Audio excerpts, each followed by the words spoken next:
You're listening to The KYLO Show, the podcast where we talk about how to keep your love on no matter what and why whole healthy families are going to save the world. In the last episode of 2021, Danny and Brittney discussed the different mentalities of a powerful person and a victim. So, if you want to know who you are and your true identity, then you're going to want to listen to this week's episode, and it starts right now.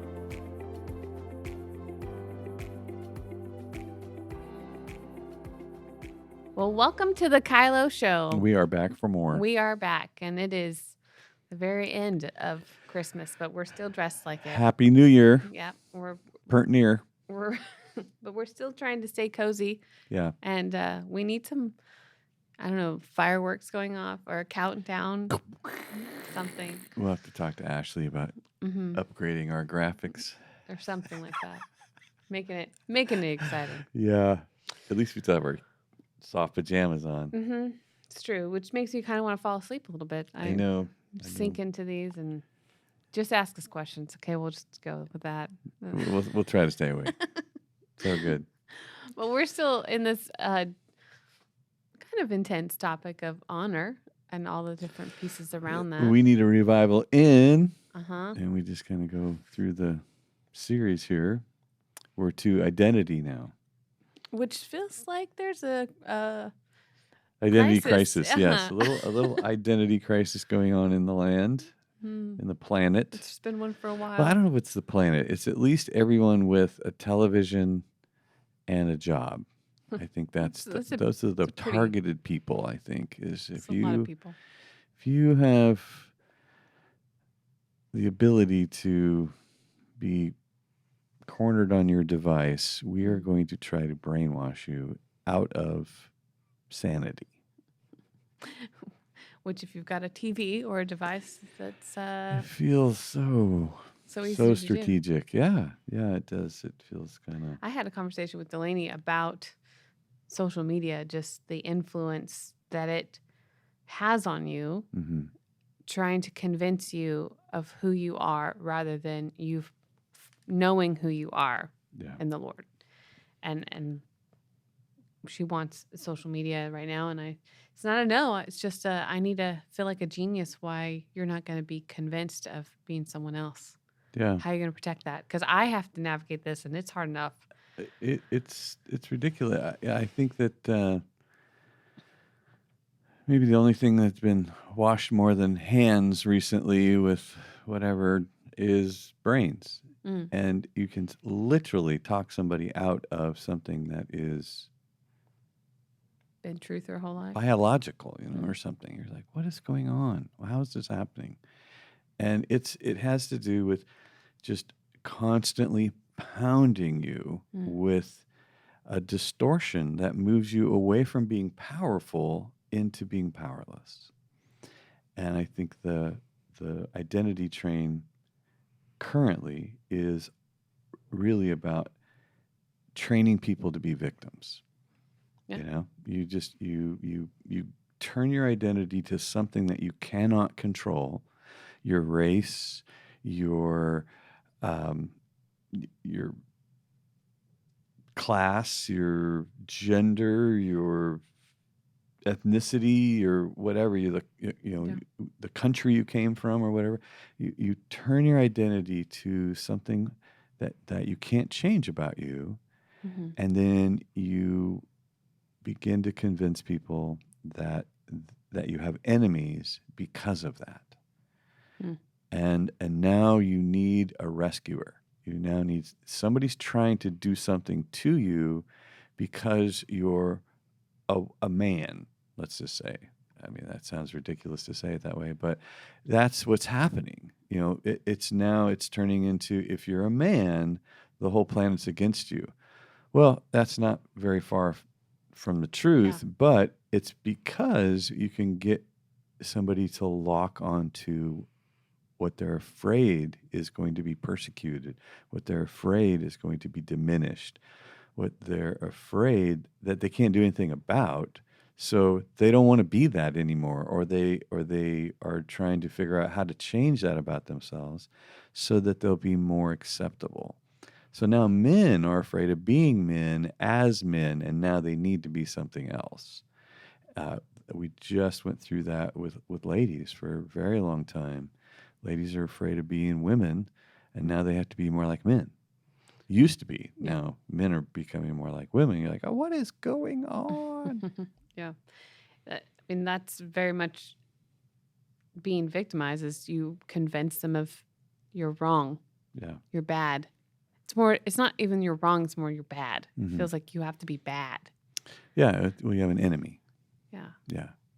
Which I don't know how you, You become an enemy of yourself. yeah. Like, what the heck is going on? And the distortion of what your identity is or was created to be no longer has a place of value or respect from you, I would Yeah. imagine. And that's the partnership of I now become a powerless person trapped in trying to be accepted into whatever you would deem honorable. Valuable. Yeah. Yeah. It's a trap because it's not true Mhm. that you are your race, you are your gender, you are your class, you are the country you came from. It's not true. Those are just facts about you, but they don't determine Identity. anything about you becoming you unless you limit you to those things. Which is kind of a sensitive topic because I think Kind of. people would argue that their race is who they are. Yeah, and it's just it's a trap. To limit yourself to that category then sets you up to put yourself in several categories of powerlessness, things that you can't change. You can't change that you are a white male from California. Like, you can't change any of those things. Right. You know, you could feel bad about it, but you can't change it. Mm-hmm. And so that's how you're easily manipulated by all I have to do is villainize two of those three categories, and you want out. You want to protect yourself. So what do I got to do? Well, here's what you got to do. And this is how you get safety, is you get away from those categories and you come over here. Like, oh my gosh, that's such a trap. And it's a trap of division, accusation, and it's a trap in this thing of identity, is that you've identified yourself with something you can't change about yourself. And the other trap is identify yourself with something that you do and you rock at, that you've accomplished things in, and those things are valuable to other people. So you get on a treadmill of proving that you're valuable, proving that you're powerful because you're a doctor or you're a certain level of athlete or you have so much money or you're a parent. That's the one that I would say I run into the most with women that embrace the identity of motherhood is the only thing that gives them purpose. Mm-hmm. Then that's a role and it's not a race, but it is being Identity. a woman. Yeah. Yeah. It's easy to do. I mean, it's easy to do something for 20, 30 years and Believe it's the only thing that makes you valuable. believe that's who you are. Yeah. And then when your kids move away or they don't like you, you know, they're adults, they got married and now they don't want to talk to you. You're like, what? Why? I'm going to adopt a baby. You know, I'm going to do something that keeps me in this role so that I can continue in it. Because without it, I'm nothing. Yeah, I'm a pastor. I've been a pastor. I just, you know, something happened in my other church. Well, I'm gonna be a pastor for a long time. Like, well, your role of mother, your role of pastor, your role of executive is really an assignment. It's something that you have before you every day you wake up. That's your assignment today. Fulfill it. Do a great job. Glorify God in that. But it's not who you are. Yeah, that's a hard pill to swallow. I don't It know is. that you were talking about these things that people have convinced themselves that Yeah. this is the only thing that is the best of me, hmm which that's got to have some major distortion if the only thing that's the best of you is a role that can be changed or taken away. Yeah. And when you identify who you are with what you do, you become a human doing Mm, instead of a human being.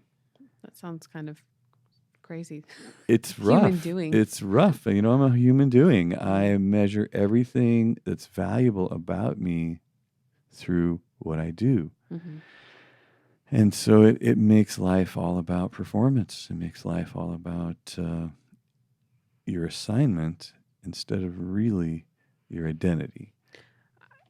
It's just a thought I'm having, but is there something in I'm seeking to gain favor in what I believe to be my identity, which is where I'm like being a mom. hmm I want to brush up with all the other moms so I feel more validated in my role. hmm Or I'm a pastor, so I'm seeking out relationships with my pastor because that's what, validates my role as a pastor. Is I'm got community of pastor. They affirm that I'm this. Are we in this, I don't know, we're in this, is there part of what dilutes or confuses our identity, this seeking of finding favor in what we believe our role is?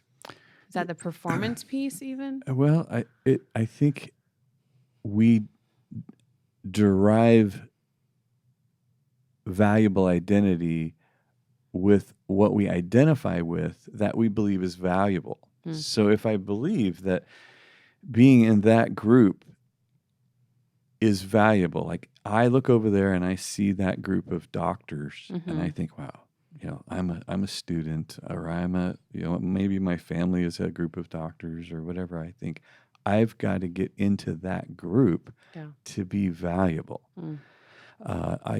This certain level of athletes, we Mhm, have athletes mhm. in our family Yeah, or yeah. whatever. And so my whole growing up, that right there was validated. People cheered that. People aspired to that. My dad, my brother, my uncle, my They dad, had value for it. they were all soldiers. Yeah. And so they were all in the military. And so I am a soldier. I Mhm. am a Marine. I am a Mm. hua. Mhm. I'm going to get there because that is going to check the box. Mom and I worked with juvenile offenders for 10 years, and it was shocking to find out how many of these young men had as a goal going to prison. Wow. I am not a man Unless until I go to prison. It's an identification with something valuable that adds value to who they are in their life cycle. okay, so how do we get out of this distorted view of what identity is? Because that's what we need to reclaim. Because if that ever becomes your goal, wow, Yeah. dang, that's painful. It's truly connected to what you've been trained in, that is valuable. Mm-hmm. And so that's why this is what happens, in being an orphan, in living apart from the father. You end up trying to find something to validate yourself and to protect yourself. Mm. And you're on your own, you're surviving life. So the transition from orphan to child of God is really where true identity, things that are secure and never change. They are not based on the latest fad, the social media hype, the the most recent political agenda, Mm-hmm. the your latest performance, what you acquired or what you achieved. It's not related to any of that. Mm-hmm.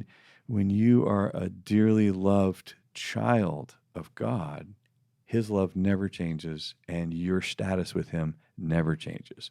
Locked. Mm. So that identity, that's, I guess, submission to that truth lets you thrive in knowing who you are and how you operate. And then these other outcomes of being a mother, being an athlete, being I don't know, whatever race you might be, they all become, I guess, added value, but not the value. Yeah, well, they're your assignment. Okay, the assignment. You Yes, know, that's right. they're your, they're what you're co-laboring with. Okay. So, like Lincoln just did that whole solar system thing. Yes. So that was an assignment. Mm-hmm. But his value in your relationship with him Mm-hmm. was never connected to any part of that. Right. That was just his, it was before him to do. He struggled. He tried to figure this out, that out. He did this. But he turned to, as a dearly loved son, he turned and said, "Help." And Help me get Saturn to stay afloat. Yeah. So Saturn keeps, it's too far out there. So That heavy. wire's not strong Yeah. enough. He helped. And so you co-labor with him in his assignment, but his value, his identity as a dearly loved son is never touched by the outcome of that project, the what outfit he wore while he did it, who thought he was cool and who didn't think he was cool, who was upset with him and who wasn't upset with. None of those things affected his status and position of worth dying for ever changed because of anything that happened with that assignment. Right. And that's the same beauty that God wants for us. Yeah.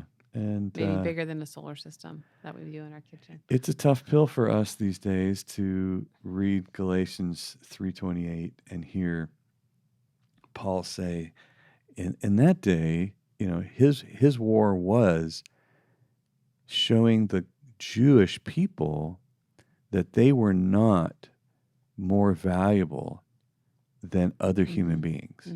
Because they truly believed they were God's chosen people and everybody else were cattle. Wow. Everybody else were infidel cattle to be used, to be property, to be whatever. And he was saying, there's no Jew nor Gentile. There's no difference. And those guys that have been circumcised are like, oh, don't even tell me that. I did this for the fun of it. I'll tell you. Yeah, no. How did we just get this letter? The guy is kind of still limping around. Yeah. There's no reason to do that. That doesn't mean anything. You're like, what? How are you? Whoa, that's why they beat him up. This is the stuff that makes people crazy, is when you say stuff like this. When you tell people the truth, they go crazy. They just go nuts because they so have bought this thing that they think they're going to preserve. And he's saying, nope, no difference between you and the regular guy. No difference between being free or slave. Slaves are equal to their masters. What? What? Yeah. How dare I'm superior? I'm the master. Nope. Everyone is the same in God. The rich and the poor are the same in God. Same process. What? That's craziness. That's absolute insanity. Oh, wait for this one. There's neither male nor female. What? Men are superior? Men can do all this stuff. Women don't do anything. Men, Nope. They're all of them are one in God. And that's how you make true identity, is that you see yourself as God sees you and you see others as God sees them. That brings us all together as one, instead of chopping us down into these little tiny categories that have to run around and group themselves together to feel powerful and protected. And politicians and wicked voices terrorize those little groups of people to get them to keep shape-shifting just to stay safe. Just to create an agreement of where your identity is and where there's value. Where there's value and where there's protection. Which is a dangerous road to be participating in. I love the clarity of the assignment. I think that part is it's a powerful ability to lean into, because I love being a mother and I love being a woman. These are great things, but I don't want them to be my source of identity. Right. I know personally when I make them my source, things get really, really much harder for my life than it needs to be. It feels that I partner with an impossible task. And it's easy to accuse and disqualify you in any category that you choose outside of beloved child reconciled with the Father for eternity. Yeah. You're not the right shape. You're not the right height. You're not the right, you're not wearing the right clothes. You're not, you don't have the right number of children. You don't have, there's just so many ways to accuse that identity, but there's no way to accuse, I am a dearly loved child of an eternal Father who only wants good for me. Yeah. In my book that I've been working on, you heard it first. It's happening, guys. I talk about connection and the connection with the Father being the greatest source, because that gives us who we are. And from there, all the other relationships function in the way that they're meant to operate, because I have this source where I'm first tapped into and I have clarity in what I'm called for. And this is just that great reminder of, if you're not going to the source, you're probably going crazy a little bit. Yeah. Yeah. Perfect love casts out fear. Yeah. And getting that connectedness, that identity, that maturity, really long term, it's just maturity. That's what casts out all the fear as to who am I, because my toddler just pooped on my boss's welcome mat. Perfect. What? Oh, wah. Happy New Year. Yeah. Yeah.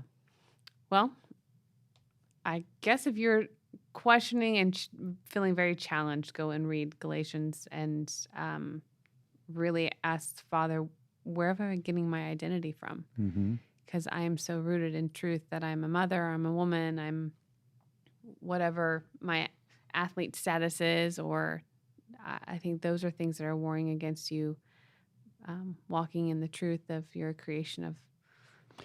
Yeah, in the Unpunishable book, Yep. the Unpunishable e-course on Life resource. Academy, and Keep Your Love On. All of those really talk about this. You gotta nail your identity, or you're going to be on a treadmill of anxiety and performance. Yes. And we've talked about treadmills. You don't like them. They don't go anywhere. No. You're just stationary in the same place, even though you're moving really hard and fast. Sweating. So don't do that. All right. We're going to jump into questions now, and we'll see you soon.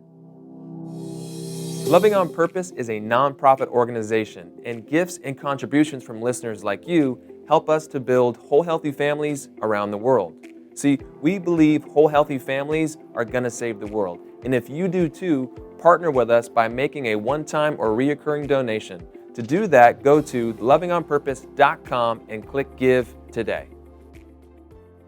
All right, we're going to jump into some questions here. If you'd like to send us a question, please do so. You're going to send that to KYLOshow.com. It's really cool. You get to actually say your question. It's your voice. Yeah, and we play it on here. Yes. You don't have to say your name. Yeah, don't say your last name. You could make up a name. Yeah, don't even make up a name. Don't even tell us. You could be Rudolph if you want to. You could be. It's the season. But we love your questions and testimonies, so please go ahead and do that. But the first one today comes from Sue. My question is, how do I relate to family who find Christianity scary? They feel threatened by the way I spend my time and my money. They choose to exclude me, and I choose to hide my beliefs to enable some relationship.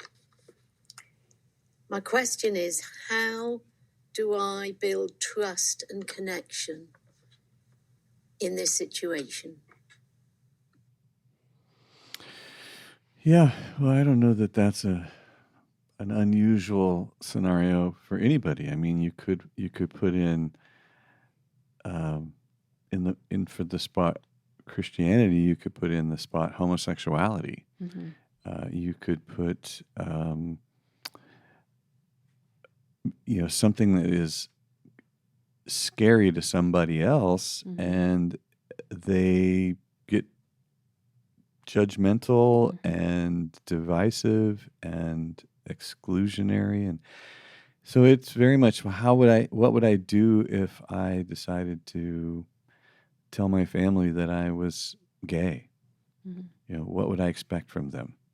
Well, to get the same kind of deal, I think that when I told my mom that, I found Jesus, she was so heartbroken.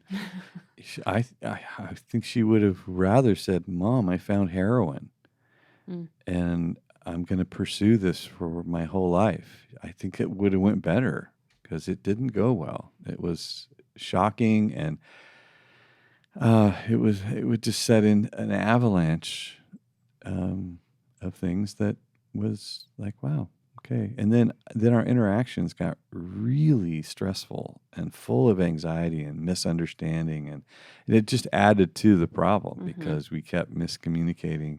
Because I was trying to get her to be okay with what I was doing, and she was trying to get me to go back to what I was doing. Do you think in the getting her to be okay with it, maybe that was set an agenda for your relationship rather than kind of being okay with, this is who I am, I love you, and not, inviting her to different activities and not trying to maybe explain or unpack? Is that something that happens sometimes when people try and justify it by having this conversation and the miscommunication happens? Is it better to just... Yeah, I was 21, Yeah. right? So that's what I'm saying. I know that you were younger. I was 21 years old, and I'm trying to communicate to my mom, things that are hurtful, because now I have this paradigm where I do have a paradigm that I think something's bad about her. There's something wrong about her. So I went ahead and communicated that, and it just totally reinforced everything she was afraid of. Yeah. So, coming back, let me try that again. But by then the damage was done, and it was really, really messy. So I think that if you've created a mess, clean it up. Yeah, best you can. You don't control their forgiveness, but you do control your repentance. And I think I hurt you with this statement. I think I hurt you with this action. I think I may need to clarify something, like, I love you no matter what. I love you. Yeah. And I'll never turn that off. And I don't need you to protect me from your life. And if I ever cross the line with mine and hurt you, please let me know. Yeah, I think that's a great unpacking of what that would look like. The question that comes to mind for me is, if you can get to a place and ask what do you need from me, which might come after cleaning up a mess or depending on how this relationship is going. But changing who you are to fit in with someone else is a scary road to go down. And I don't know that that's what is the best option to turn off your Christianity around your family. I don't know that you need to be, the evangelist necessarily. Well, Mother Teresa or somebody, Abraham Lincoln, somebody says, Steve Jobs, preach the gospel, and if necessary, use words. Yeah. Yeah. You're like, wow, your life, your love, your value for connection, those are the things that really people pick up most. What you think about X, Y, and Z, that's usually overrated. Yeah, they'll know me for how I loved. I think that's the goal, is the experience, the act of love, more than the act of judgment from you in your times together, which I know the holidays seems to rev things up with a little boiling water in your what normally is maybe a once a year event. There's a couple bang, bang, bang, Yeah. Thanksgiving if you're in America, or Christmas and New Year's. So, well, Sue, we'll be praying for you as you navigate that. Some great suggestions and ideas around how to handle that, and just keep loving them like Jesus does, and don't suffocate them. That would be the other. Yeah, just do the key principles, the KYLO 5, and just live those out. Yep. I think that's what's going to heal any scary broken spots. Yep. Good. All right. Well, the next question that we have comes from Jane. Here we go. Hi, Danny and Brittney. My name's Jane. I tune in from Australia, repping it for all the Aussies out there. And I have a question today regarding healthy communication and, say, if a conflict arises from a mess someone's made or even that I might make. And I know in your material you talk about conversing and asking questions until you find the problem. Like things like, oh, this person doesn't have a problem yet, and oh, we found the problem. So I'm wondering, what would be your definition of having found the problem, and how do you know when you've hit the bullseye? I know sometimes people can pose ideas about what they think the problem is, and you haven't quite hit it. So yeah, just would love your insight on that, on how to know when you've really found the problem in a situation. Appreciate all you guys do. Thanks so much. Great question. No, I was thinking the same thing. It's a very good question. Mm-hmm. A lot of people think they find the problem before they actually find the problem. Mm-hmm. So I'm just hopeful that we'll be done with this. Sometimes that. Right. Yeah. It's can we solve this? I'd like to solve this I'd like in this to be done. conversation. If we Yeah. could just be done dealing with this issue. Right. Well, oftentimes the reason you're asking questions is because you don't know what the problem is either. Mm-hmm. You think, well, if you would just stop doing porn, that would do it. Yeah, right. I've tried that. Mm-hmm. I tried trying to stop. Well, what's driving you to this thing? Well, I don't know. It has something to do with me wanting to feel good, or me wanting to feel powerful, or me. But I don't know that most people are self-aware enough to say the answer, which is, I don't know how to get my needs met in a relationship. I don't do intimacy very well. This feels like sugar. Yeah, that's not normally the first thing Or that comes cocaine. out. And it just takes me out of the pain of that unmet need, and I really don't know how to push into it and get that need met. And so that is the answer. I mean, we found the problem is you suck at intimacy in our relationship, and you need to grow, and you probably are going to need a teacher, or at least somebody to walk with. I don't know that it's me. I think I'm the recipient of the healing, but I'm not the coach or the counselor. So it is about, let's explore to find at least a place where we say, maybe you could find a counselor. Maybe you could find someone to talk to. Maybe, I don't know the answer either, would be part of it. Yeah. But it does take practice with human beings walking through these things. If you have children, they're kind of a great teacher. Great children are like, now why are you lying to daddy? I don't know why. Like, okay, well, let's think about it, because that lie that I was just thinking, it was funny. I was thinking about this morning. When I was in third grade, I used to, during sharing time, I would stand in front of the class and tell stories about food fights that my family had. That didn't happen. This is before Peter Pan. It was before all that, Before Hope I came would out. tell these hilarious food fight stories, and the whole class is just laughing their tail off until the teacher asked my mom in a parent-teacher conference. I was the funniest kid in class. After that, I was not sharing. Yeah, I bet. But it was all coming from, I don't feel very seen or valued in this class. And nobody ever asked me that. I just shut up. Yeah. And I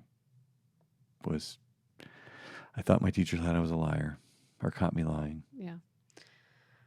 When I think about this question, I think trying to find what feels like a root, Mm-hmm. that's the best, easiest answer I've got is I'm on a hunt for, I need to find how deep these roots go, Mm-hmm. and how mangled they are to something else, or if it's just this one solitary thing. And asking the questions is a great start. And sometimes it seems like we got the root, and then, oh, it happened again. Mm. We did not get the root. We got a piece of it. But man, this thing must be bigger than maybe we were expecting, and in that just kind of exploring is usually where I'm heavy asking the Holy Spirit, what is going on? Mm-hmm. Do I feel peace enough to stop asking my questions, Mm-hmm. and then to lean in with, what are we going to do now? Mm-hmm. That's what I'm normally doing, but it's a lot of practice, and there's a lot of misses. I've had a lot of misses. Yep. In my, and kids are great practice. I will say though, they are really great practice. Mm-hmm. I love asking any of my kids that have lied when I know that they've lied, instead of why did you lie? The other day, Link, you brought that bowl out of candy or something like that, and he didn't eat his dinner, and he made himself dinner later, and I said, that's fine, but you can't have any candy, which, oh my gosh, you would have thought we killed him. He was just on the ground, which was kind of funny. Ben and I were giggling. This doesn't happen very often. It's perfect. It was perfect. I feel like you did it a little bit on purpose, but I didn't. But it's pretty funny. So he's over because we moved the bowl into the kitchen, and he's left the movie that we're watching, and I can hear, you can hear the wrapper going between his fingers, and he comes back in, and I said, hey buddy, I said, what did we talk about with the candy? He goes, I don't have any. I said, okay, I'm going to ask you a different question. How about we try that again? Do you have anything that you would like to tell me? And he goes, I put it back.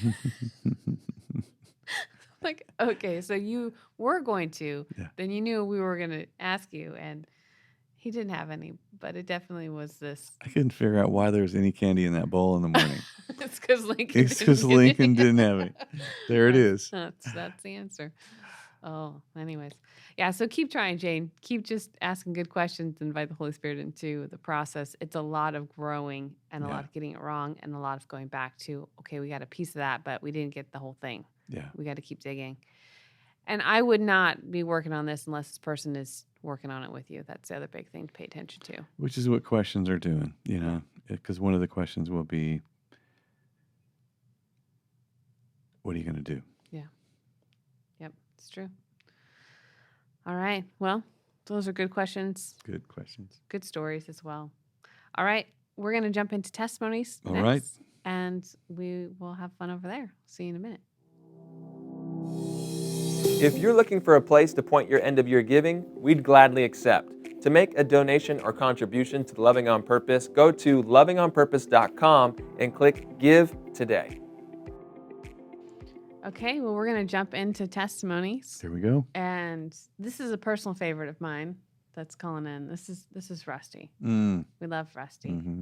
They are some of our coaches on our family coaching website. So Rusty and Aaron, really great. Love them. Hey, Danny. Hey, Brittney. I appreciate y'all inviting me on to talk about one of my favorite subjects, Keep Your Love On, and the Loving on Purpose principles and how they have affected my life positively. So the testimony that I want to give is specific to how Keep Your Love On and the communication principles help the communication of my marriage go to a whole other level. And I also would say the connection between Aaron and I went to a whole other level. And the principle that I'm referring to is being a passive communicator. I was the classic passive communicator. I saw myself as this honorable Christian husband that laid his life down, was looking to meet his wife's needs. And none of that is bad per se, but it had moved over into me convincing myself that I did not have any needs.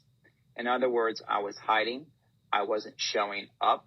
I was, as Danny so eloquently puts it in Keep Your Love On, a lying coward.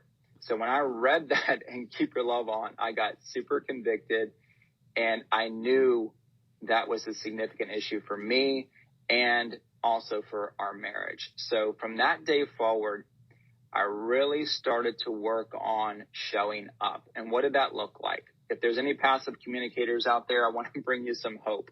There is hope.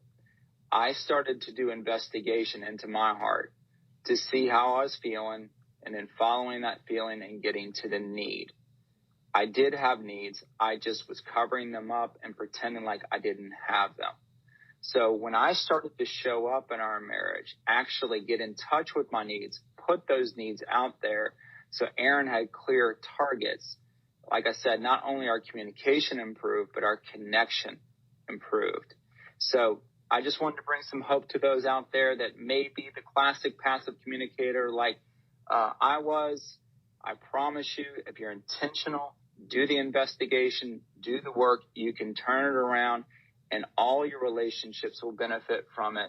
So thank y'all for just allowing me to come on and share this. I love what y'all are doing. Love the KYLO show. Y'all keep it up. Rusty's great. There's Rusty. Yep. He's a sweet guy. Him and Aaron both are just a fabulous couple, and they really have, they've just become stewards of what they've read and how they've grown, and they're just giving it away. Mm-hmm. I mean, if you want to go find some breakthrough and hope, they're doing a great job of that, and I love watching them. And they're doing what we hope so many other people do. Mhm. You know, is to take it, apply it, mature it, give it away, Yeah. teach others, Yeah. lead others into the same thing, and just creating that domino. Mhm. So, Make Away Marriage Yeah. is their Yeah, you'll see website, us. and They repost some of our stuff a lot on social media, and we'll repost it. So you should follow them. Rusty's so funny. I know He's he's the meme master. yeah. You think we have some memes? Yeah. Rusty's got some great memes. Yeah, he's a memer. He is. Yeah. But both just powerful people. I love their just their intentionality in growing this and doing a good job in their home. The fun part is their daughter is our Addie's youth pastor. Mhm. So Emma, giving you a shout out. I'm There gonna tell she you. is. Hopefully you listen to the KYLO show. I'm gonna quiz you later. No kidding. Uh-huh. Talk But about hilarious girl. She is funny. She is so hilarious. it's just fun to see. I don't know their other daughter, but I know Emma, and to watch her steward what she's grown in, and even coming up here, and she did the School of Leadership. And so they're just, it's a cultural thing that they're having show up in their whole family, is these principles and these values, and giving it away. And so Emma's giving it away in a different form, in youth form, junior Mhm. high, Red Bull, and Sour Patch Kids, and Talkies form. I feel like that's how they're There we doing go. that. It's hyping Yikes. them up. It Yikes. is a little crazy, but Boy. they love her. Yes. But it's awesome to watch people make it. You know, they have their own stories and their own victories, and to see it kind of mold into their own. It's not really. It's a version, but not. It's still the same heart, Mm-hmm. but they get it. You know, you get. It's their presentation. It is. You know, And it's really fun to watch. That's what we're doing. They've done a great job. And I don't know that is an unusual testimony that the guy is the passive communicator, That one was way or Ben. another. Yeah, as me. You know, it isn't. I don't think that is as rare as some might hope. Mhm. Whether you are an aggressive person or a passive person, I think the style of communication Mhm. to disappear, avoid conflict, pretend like you don't need anything, lack humility, Yeah. lack courage Mhm. is how you end up in that situation. It has nothing to do with your personality as much as it has to do with your courage to be vulnerable and tell the truth. That's good. Hmm. That's my heart. is you're actually taking these tools, being convicted, and changing. That is the big kicker right there. Is the change part. Is you're activating that and becoming a powerful person, and it is an outcome that is just absolutely transforms your world in the best way. And hopefully, as you're listening to this, you've read Keep Your Love On. It's not too late for those last minute Christmas gifts. It's not. Well, Happy maybe New Year's. maybe there's a little. I mean, it's a it's crazy season, guys. There's an excuse. It's got lost in the mail. I don't know. I forgot about you. No, you can't say that. No. Life Academy subscriptions, all that. This is how you keep the cultural change, the language change, the reinforcing of skills. You try it, you come back, you adjust. You try it again, you come back, you adjust. Just like learning a language. It's just like working on your accent or working on whatever you have to become fluent. But once you do, it's hard to not give it away. It's hard for people will see it on you and they will start coming to you and saying, okay, what are you doing? Why didn't you cut their head off? Okay, how did you do that? I got a phone call last night from a friend, 8:30 at night. I'm not going to do a good job. I need help. Okay, well, let's talk through this, which is great. That's the source you want to be, is to that inner circle. This person had permission to call me at 8:30 at night. Not everyone does. But I love that there's a 555. I know that there's an option for trust because they see it on your life. So go and change the world, right? Whole healthy families. Yep. That's what loving on each other. Gonna save the world. That's it. All right. Well, we'll see you next time. And thanks so much for joining us for the KYLO Show. Thanks for listening. Make sure to join us next week when Danny and Brittney kick off 2022 by talking about virtue and how to develop character. Never miss an episode of the KYLO Show by subscribing to Apple Podcasts, Spotify, or watch us on the Loving on Purpose YouTube channel. Make sure to submit your questions and testimonies to thekyloshow.com. The KYLO Show is produced by Ali Armerding, co-produced by Ashley Beck, Leah Alexander, Anna Hill, and Sherry Silk, sound engineer and edited by Taylor Silk, and show promoter Christian Zamora. Thanks for listening. We'll see you next week.